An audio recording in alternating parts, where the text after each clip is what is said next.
It's time to go to the defense side of the ball. We're ranking defenses in the NFL, team by team units, tiered rankings in the AFC on today's Peacock and Williamson. NFL analyst Brian Peacock and former NFL scout Matt Williamson bring you expert NFL analysis every day in less than 30 minutes. Get an inside look at the NFL on the field and in the front office with elite breakdowns to next-level analysis and in-depth information only for the real NFL fans. This is Peacock and Williamson, and it starts now.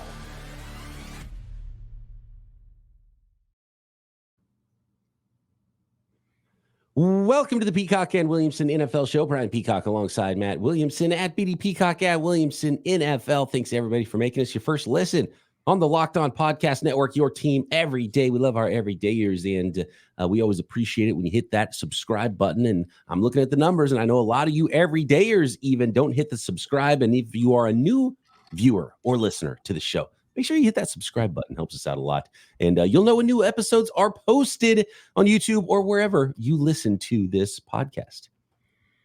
Now let's talk defense. We're not going to go position by position group on the defensive side of the ball. We're going to rank defensive units, though, and we're going to break it up to AFC and NFC. And so we're going to start on the AFC. And you know what, Bills fans, you don't get to go first this time. You're going last. You're going to start in the West and travel east in the AFC. And that brings us to, I guess, the Denver Broncos is how we're going to start this off. And if you haven't listened to our other tiered episodes, go check it out, all the different position groups on offense that we did last week. And we've got 5 tiers here, right? We've got the elite tier, we've got an above average tier, we've got an average tier, we got a below average tier, we got a tier number 5 of teams that are, if you're talking about team defenses, if you're in the 5th tier, you're probably in trouble. Probably. So I wanted to do it this way, excuse me, and spend maybe a minute more on each team than we did on the position groups when we did 32 all at once, because it's an entire side of the ball. Just because, is TJ Watt a linebacker or is he a defensive lineman? Like it gets a little convoluted, in terms of position ranks, and safeties are also slot corners. And I mean, there's a lot asked of them. So let's just look at them as a unit. And one thing I wanted to say before we get started that is very true over the history of this league is predicting offense, or offense is much more predictive than defense. Like if you look at, they were good last year, they'll be good this year. It's not as true on the defensive side of the ball. And I think a lot of that's just because quarterbacks are so important.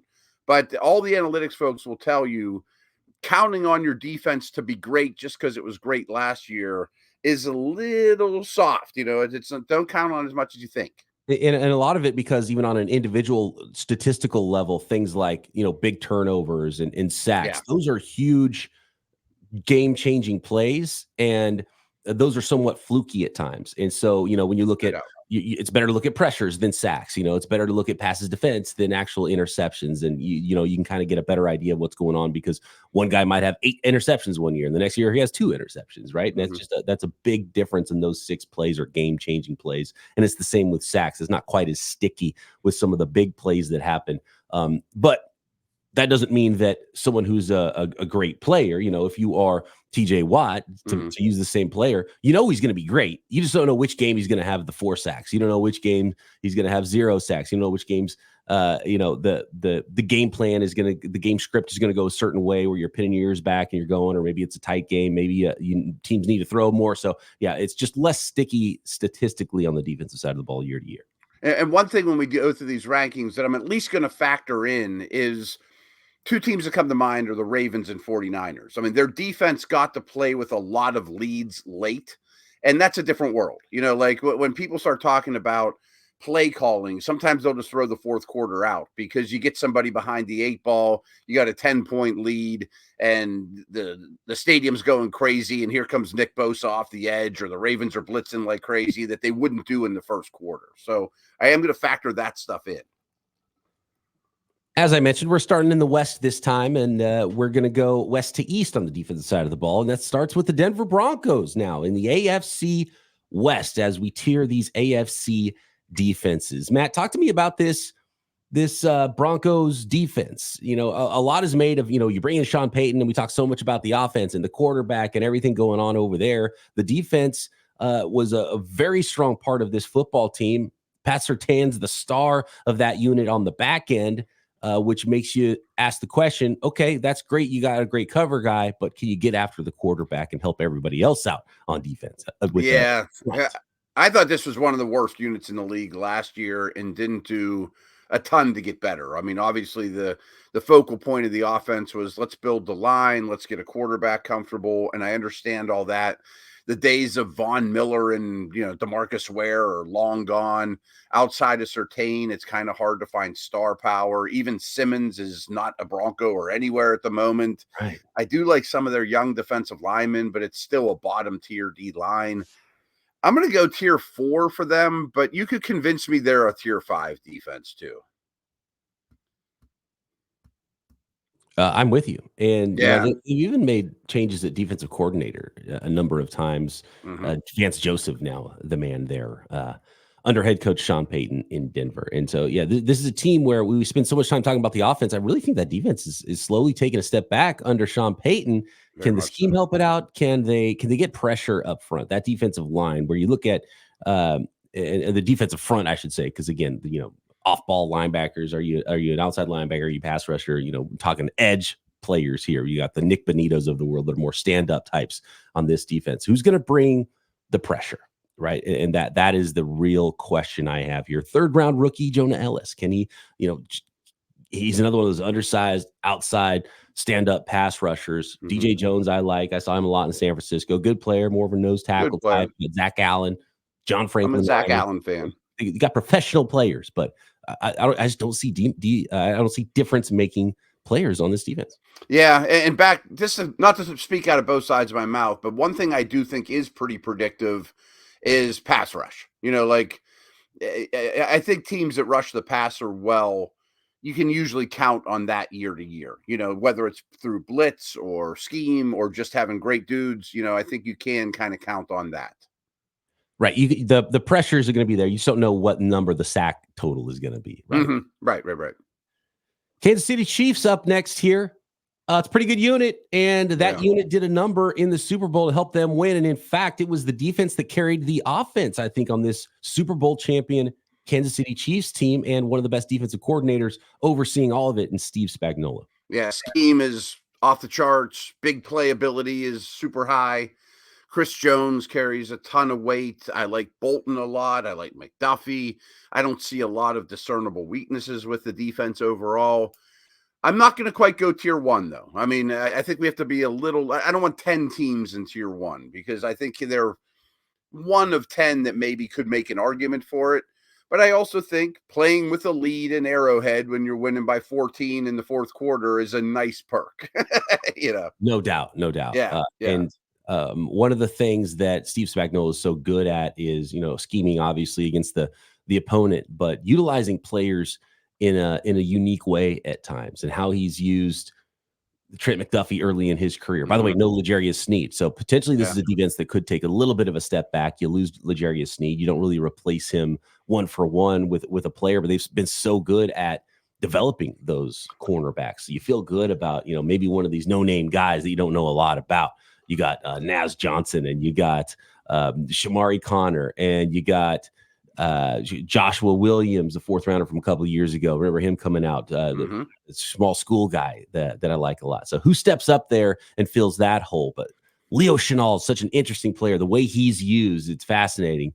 George Karlaftis is maybe not a guy that's going to go get you, 15 sacks a year, but it's just a really solid player, can play the run, can get after the quarterback a little bit. And they do a lot of things up front to help the guys play even better. And solid safeties in Reed and Cook as well in the middle of the field. So it's a really good unit, and it even plays up because I think Steve Spagnuolo is one of the best. And I very much agree with what you said about developing talent. And I mean, no one ever talks about their defensive back coach or linebacker coach or whatever, but I have a feeling they're doing a pretty good job behind the scenes of developing young talent. Yes. Sorry, what tier did you say? They're 2. I can't quite go 1, but they're very, very strong.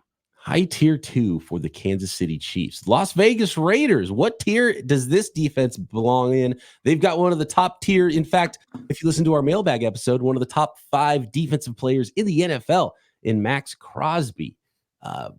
The defensive backfield has been really where this team has lacked. Can they get there and take another step forward this year? Talk to me about the Las Vegas Raiders on the defensive side of the ball. Christian Wilkins added to that group in the middle up front. So, that's where it all starts. And so if you start to get really good and dominant in the front, it can help those guys in the back more so than even just adding a ton more talent on the back end, which they still need more of, I think. They absolutely do. I mean, the whole back seven concerns me, to be very honest with you, but they quietly had a better season defensively than maybe people realize, especially after Antonio Pierce took over. I mean, he kickstarted that group pretty well. I love the Wilkins addition. I think Crosby, who's out there every snap and has to get doubled as much as anyone in the league, might have a slightly easier time. Wilson, the first-round pick out of Texas Tech, he's a guy that is pivotal for them. If he could step up as the sixth pick in the draft or so, maybe he could take it to another level. But I'm going to put them as a 3. I don't think they're a bottom tier, but I don't think they're above average either yet. The back seven still needs a lot of work. Obviously, the tools are there for Tyree Wilson, the 2023 first rounder, and it does take pass rushers some time. And so huge year 2 for Tyree Wilson there. I mean, if he becomes a dynamic edge guy across from Max Crosby, you got Christian Wilkins in the middle, that can look help out, right? The backside a lot. And I think they're kicking him inside more this year and moving him all over the line, which might be good for him. And sorry, I missed the tier again. They're going to be 3. They're going to be right in the middle. All right, so we got a mid-tier defense. Maybe some helium. Maybe this Antonio Pierce Raiders team can start to do some damage in the AFC. All right, we're going to finish it up with the Los Angeles Chargers in the AFC West, next, South, North, all the teams, East as well, in the AFC tiered defense rankings. When you're hiring your small business, you want to find the quality professionals that are right for your role. That's why you have to check out LinkedIn Jobs. LinkedIn Jobs has all the tools to help you find the right professionals for your team faster and for free. LinkedIn Jobs isn't just some job board either. LinkedIn helps you find professionals you can't find anywhere else, even those who aren't actively searching for a new job, which is key, but might be open to the perfect role. In a given month, over 70% of LinkedIn users don't visit any other leading job sites. So if you're not looking on LinkedIn, you're looking in the wrong place. 86% of small businesses get a qualified candidate within 24 hours on LinkedIn Jobs. So post your job for free at linkedin.com/lockedonnfl. That's linkedin.com/lockedonnfl to post your job for free. Terms and conditions apply.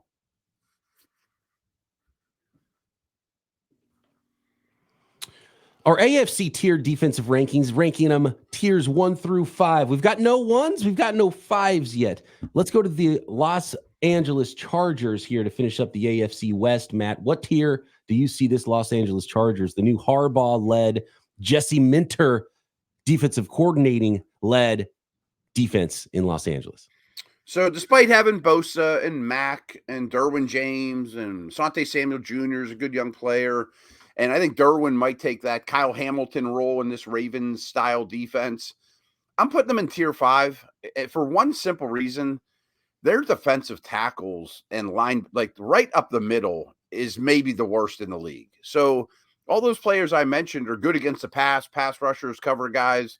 But if you're getting gouged for 6 yards a carry, I don't know that it matters. And I just don't think they have any stoutness up the middle. Maybe Harbaugh can coax more out of them with toughness and all that good stuff. But on paper, this screams a 5 to me. Wow. Puna Ford disrespect from Matt. A little bit. Morgan Fox. You got Ogbanaya there in the middle. And look, Bosa's with his injuries. Khalil Mack's on the decline of his career. Still a really good season, though, last year. Denzel Perryman's more of an old school, like Harbaugh might realize pretty quick that this isn't the same league it was in 2013. When exactly.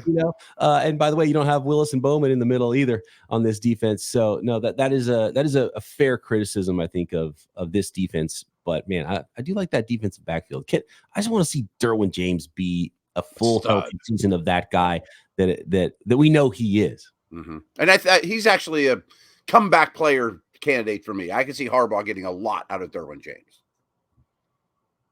Absolutely agree there. Houston Texans, let's go to the AFC South here. Houston Texans defense led by head coach DeMeco Ryans, and they were already off and running in year 1.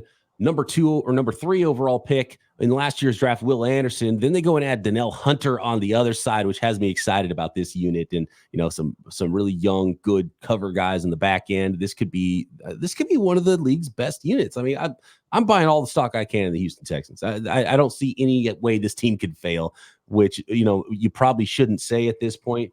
Maybe some sophomore slumps going on in this team, but man, you gotta love what's going on in Houston. Yeah, well coached. I like the scheme. They fly around the ball. Good team speed on this side of the ball. You mentioned the 2 edge pass rushers. I think Stingley, who was drafted ahead of Sauce Gardner that year, could get in that neighborhood this year. I mean, he had a kind of odd beginning of his career, but we might be talking about him as one of the best corners in the league. I like Petrie and some of those type of guys too. Good. I just want to talk real quick about the defensive backs because they all could play multiple positions. Like, could be like, nickel, free safety, strong safety. You got Jimmy Ward that can do the same and has started at every position on the defensive backfield in his career. Kamari Lassiter, not the most athletic testing guy, but he could do a lot for your defense. Desmond King's another guy, sort of a nickel. And it's almost like they're running out 4 or 5 nickels or 4 nickels with Derek Stingley. And it's interesting how you can mix and match those. And so it's a really interesting group on the defensive backfield and kind of matching the positionless football on offense that we're seeing played. You got to be a little bit positionless on defense too. Yeah, it's a great point. I'm going to put them tier 2 though, just because corner 2, linebacker, D tackle is okay, but I'm not saying it's great, I think they have some interesting, they have a better path to being pretty good at off-ball backer than some of the other teams, even though they're not household names. Azeez Al-Shaair's played in this scheme, been a really good player and filling in for Fred Warner in San Francisco. Henry To'o, I believe is how you pronounce his last name. He was a mid-round pick in last year's draft, but kind of fits the mold of the maybe undersized, athletic, sort of a linebacker there. Christian Harris, Jamal Hill, a really fast former safety they drafted in the later rounds this year, is an interesting player that fits that mold of those former safeties. A lot of those guys in San Francisco, and we're seeing D'Amico Ryans add those types as well to this defense. And so I like the linebacker group long term. They don't have that superstar player, but I think they have a path to being really good there. Yeah, and they're gonna, in Niner fashion, they're gonna have 2 of them out there all the time and ask a lot of them, and maybe they can develop those guys,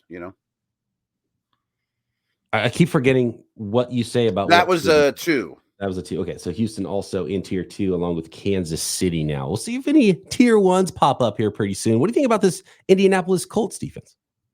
I'm going 3 for them. Latu, their first-round pick, is my pick for Defensive Rookie of the Year, especially playing in the dome and pass rush. And I think their front's pretty decent. Maybe guys like Kwity Paye, Juju Brents can step up. Some highly drafted dudes on this side of the ball. Franklin's a good linebacker no one talks about. Buckner's still kind of the straw that serves the drink, but age is looming for him. So I'm going to go right down the middle on the Colts. They're also not very schematically diverse. The Colts on offense and defense are very similar. They've drafted so many athletes. You've got a couple of stalwarts on each lines, and then a lot of question marks and athletes that if they develop, this team could be phenomenal. Yeah. But they've almost gone too far on we got a bunch of high relative athletic scores, but do you have enough football players? And how is that going to come together? It's a fascinating team in Indianapolis. Particularly a quarterback. I mean, quarterback too. Right. Yeah. They are a 3 for me. Colts, mid-tier defense. Jacksonville Jaguars. Are they a defense that is climbing in your rankings? They added Eric Armstead in the offseason. They've got a whole bunch of first-round picks, especially up front. Yeah, and I urge people to go back. What was that, 2 weeks ago? We had Wig on talking Locked On Jags, and every time he comes on, I get more psyched about the Jags than before the episode. But I'm with them that guys like Travon Walker can be a star still. I know people think he's a bust as a first-round pick. I don't see that. Armstead mixed with Allen and him and some physicality. They have a big front seven. I have some questions in the secondary, but I thought this was a better defense than given credit for last year. I'm putting them in tier 2. Josh Hines Allen. He added the Hines. Oh, to yeah, the yeah. team, by the way. So you'll see Hines Allen, which actually I like because it's going to help us differentiate between the other Josh Allen. Right. Instead of Josh the Hines Jags. Allen. Josh Allen, right. He's got newly paid, and he can afford some more letters on the back of his jersey. So, I loved Josh Hines Allen coming out of college, coming out of Kentucky so much, and he mightn't be short of that star level edge player, but he's a really good player. I think he's a big time locker room guy as well, and it was really cool to see him get paid. Devin Lloyd is the biggest key for me on this defense. Like, can he develop into that first round guy? He's got all the physical ability, obviously. Absolutely, that is a key without question. But like Alula Khan's a good player, makes a ton of tackles, and their front seven's pretty solid. 3, you said? No, I'm going 2. They're 2. probably my weakest 2 so far. But so we're going a week 2 for the Jacksonville Jaguars, but tier 2 nonetheless.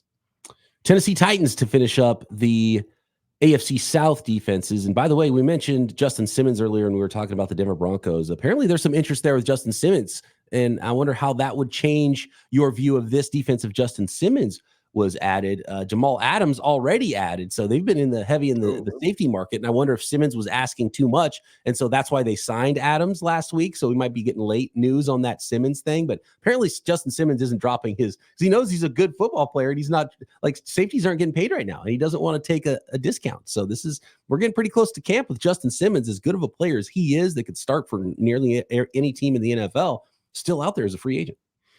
That would I'm going to have him in tier 4. Simmons might be enough to bump them to 3. If they could add him and Snead to that secondary, that's an awful nice addition in the offseason. We also had the Locked On Titans folks on recently, and I didn't even know who their linebackers are hardly. I mean, like, their linebackers are a little frightening. I think Simmons up front is phenomenal, but they could use another. It was just an offseason basically about the offense, making Levis's life easier. And I wonder if the defense is going to you can't do everything in one offseason. Right. I don't dislike that path to developing your football team and that team building strategy. It just, means they didn't do much on defense to get better. Yeah. I mean, besides Snead, they could slip. And the second round pick of like a nose guard. Yeah. Like off field. Okay. Right. They're a 4 for me. Simmons might bump them to a 3, but they're a 4.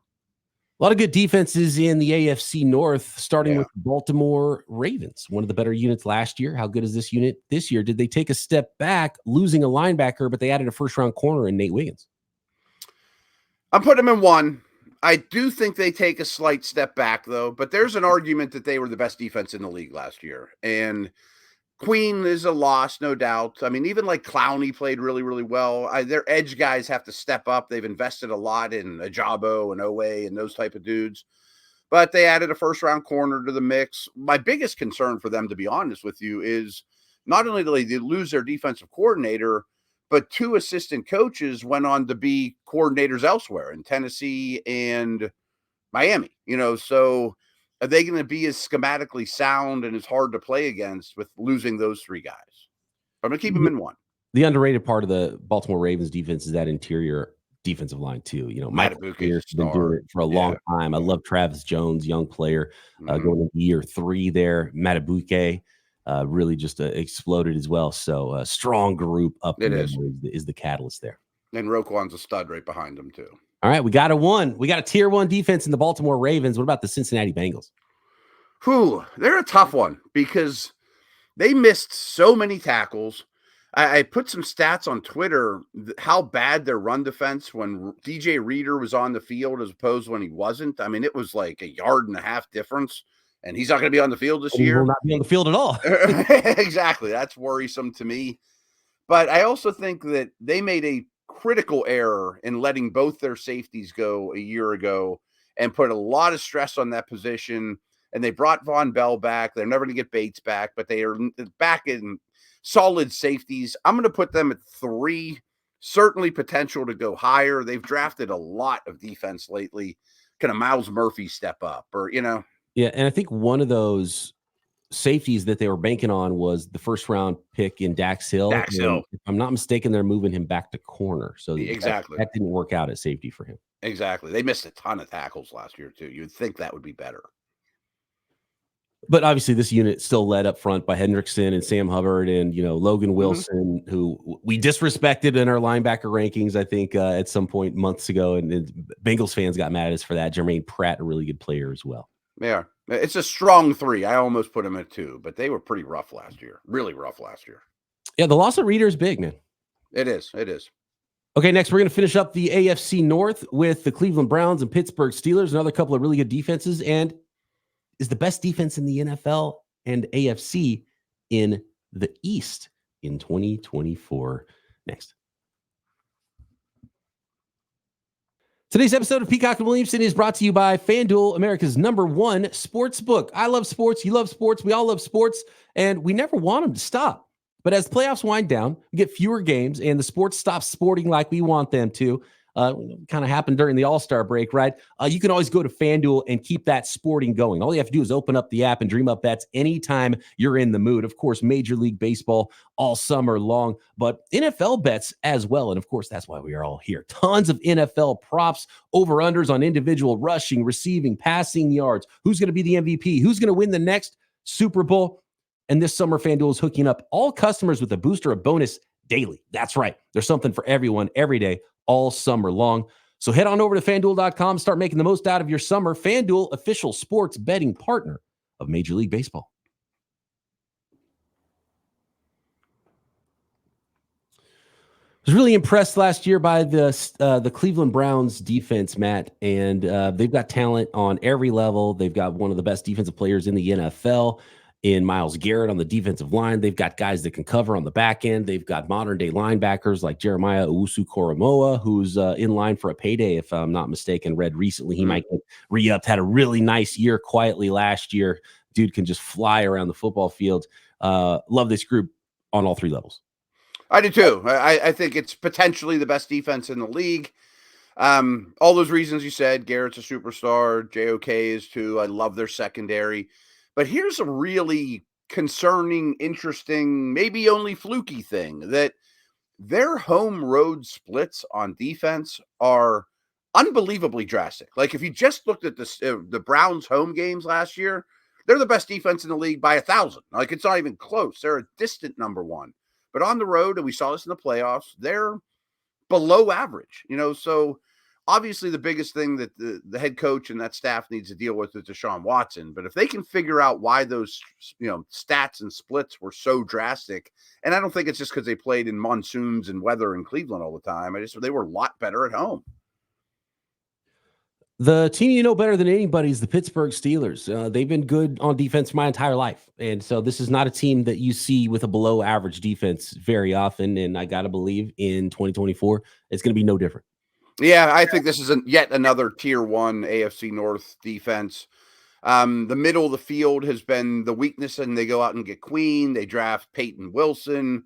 Minkah Fitzpatrick had 0 interceptions last year. Like, that's not going to happen again. Cam Hayward played the whole year injured. And frankly, this is a team, because the offense has been so unbelievably bad, that they never – I say this all the time about TJ Watt. Like, this is no disrespect to Parsons or Bosa or those guys. But Watt is never leading by 10 with 6 minutes to go, terrible towels waving like crazy, and just pinning his ears back. Never, ever, ever. And the offense might actually score some touchdowns this year. Yeah, and the quarterbacks have gotten all the pub in Pittsburgh, but the sneaky improvements just from the really good rookie class going into year 2. Yeah. Joey Porter, Benton, and Keanu Benton in the interior of the defensive line, Nick Herbig as a rotational rusher. So those things are really important, and obviously you still have stalwarts at every level, and you got Cam Hayward going into year 15 or something. Minkah Fitzpatrick as well. So yeah, just a solid group all around. So how about this insane stat? The time that Matt Canada was the offensive coordinator, and I think everyone knows he was really, really bad at his job. The NFL, I think the number is the NFL averaged 23 points per game. So if the Steelers defense gave up 20, I think it was 20, actually it's 22.4 points per game during the 3 years Matt Canada was the offensive coordinator. If the Steelers defense gave up 22 points or less, they won 90% of their games. If the Steelers defense gave up 23 or more, they lost 90% of their games, 75% of their games. the offense never did their job. you know, This is an offense that can score 24 points. Maybe add a receiver. maybe Feel a little better about it, but run the ball and right. AFC East time. Let's finish up the AFC defensive tiers and the Buffalo Bills now. They're what are the Bills doing right now? I'm really not sure what to expect from the Buffalo Bills here in 2024. Very pivotal, sort of a transitional rebuild on the fly, retool on the fly season for them. Yeah, and I think they deserve the benefit of the doubt, but there's a lot of doubt here for me. I mean, two stalwart safeties that they've counted on forever are gone. I don't really trust the secondary as a whole all that much, but they get Matt Milano back. I mean, I think that is massive. They have a lot invested in their defensive line. I don't think they've got the return on the investment across the board. I mean, what's Von Miller right now in his career? Like we haven't brought up Von Miller, I think, in 3 years. And he doesn't have to be on the field all the time, but can he provide that pass away down when you need it? And you let the big ones, the big ones up front, Greg Rousseau and AJ Epinesa on the defensive line, do the dirty work on the early downs. Daquan Jones, Ed Albert, like a solid group, but just not dynamic. Unless Von Miller proves he's still a dynamic guy for them. And I know he's battled injuries, so a healthy Von Miller, I'm sure, can still get after the quarterback a little bit. They added a second-round safety, Cole Bishop, there to try to replace one of those guys in the back end, most likely playing free safety. I think there. It's like can they cover if Von Miller's not Von Miller? Are they getting home quick enough, and then can they cover long enough in the back end? I have questions. Yeah, they're a 3 for me, and I think most people would think that that's an above-average defense. I think has some questions. They have been above-average defense, but yeah, absolute questions. Miami Dolphins now lost a big defensive lineman, and I think that's huge. They didn't replace him. They didn't, and they did add some pass rushers.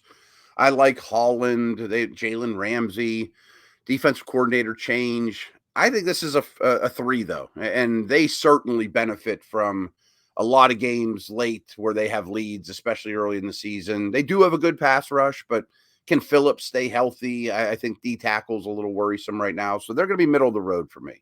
Chop Robinson, obviously super athletic, first-round edge rusher. How does he develop? Jalen Phillips injuries, so that's kind of like a little bit of a Band-Aid there, and you got age in Calais Campbell. So up front is the big question. On the back end, they just got tons of talent. Added Jordan Poyer to the mix too. Mm-hmm. They could easily be a 2, but I'm being a little harsh on them. I mean, at safety, if we were just doing safeties, you got Marcus May and Jordan Poyer. You already had Javon Holland at safety. Then you have Jalen Ramsey, who can do everything and line up anywhere on the back end. It's a really interesting group. Yeah, it is. It is. I mean, it could get better. There's no doubt. 2 more. New England Patriots up next. What do you see with this group? They don't have Bill Belichick coordinated anymore either. You got head coach Gerard Mayo and defensive coordinator DeMarcus Covington now in New England. So losing Belichick is certainly concerning. This might shock people, but I think that's a tier 1 defense. I still do. And I mean, it doesn't have a ton of star power, but Barmore and Gonzalez and Duggar and guys like that are a lot better than you think. And they have a depth everywhere. They go 15 deep in terms of good players. And they were the most injured defense in the league last year. I mean, Judon missed almost the whole year, I think. I mean, he's maybe their best defensive player. I think they have a lot of talent, and the scheme, I think, should carry over. I mean, that's not the problem in New England. Yeah, those 2023 draft picks. Christian Gonzalez coming back from injury. Yeah. He looked like he was going to be the guy to start the year. And then Keon White, the edge rusher, second-round pick from the 2023 draft. Also impressive, yeah. New York Jets, let's finish it up here. Most of the lists I see, Matt, have the New York Jets not only the best defense in the AFC, but the best defense in the NFL going into 2024. I'm not sure if I'm there, but I mean, I mentioned Baltimore, I mentioned Cleveland, I think are in that discussion, at least in the AFC. But the Jets are obviously a tier 1 defense. Maybe number 1 overall. I mean, I don't think that's crazy whatsoever. I don't know where the weaknesses are at. People might think, well, who are the corners outside of Sauce Gardner? They're both really good. The slot and, Reed, I mean, those guys are really good players. Quinnen Williams could win Defensive Player of the Year. They're deep across the board. They bring in hockey waves of pass rushers. Mosley and Quinnen's brother are really good in the second level. this is a tier 1 defense all day long. I agree. New York Jets tier 1. I might swap Houston with one of the tier. I like Houston a lot more than you. Although I have him at 3 or 2. I think I had him at 2. You had him at 2. I don't disagree that they're a 2, but I think they could be a 1. They could. I'm a believer there, and I like where they're at talent wise all over that defense and how they're coached. More good defenses than bad defenses in the AFC though. There's only 3 defenses really top heavy. Only 3 combined in tiers 4 and 5, and we had 8 defenses in 1 and 2 in the AFC. Yeah, including 5 1s. I mean, so I guess the NFC is going to be the opposite, but maybe I'm just unbalanced a little bit. Maybe an easy grader today. There's going to be more. There's some scary ones in the NFC. Yeah, that's for sure. And so on tomorrow's show, we'll find out exactly what tiers those NFC defenses go in. Make sure you are subscribed to Peacock and Williamson, coming at you every single day, breaking down the entire NFL on YouTube or wherever you listen to your podcasts. And we appreciate you making us your first listen. Make sure for your second listen, you check out one of the other 200 podcasts on the Locked On Podcast Network. Your team, no matter what the sport, is covered right here. Locked On Sports Today as well, streaming. You can find that 24/7 on YouTube or your Amazon Fire. So check out everything else the network has to offer. Your favorite teams are covered right here. Matt and I back tomorrow. NFC defenses. Peacock and Williamson.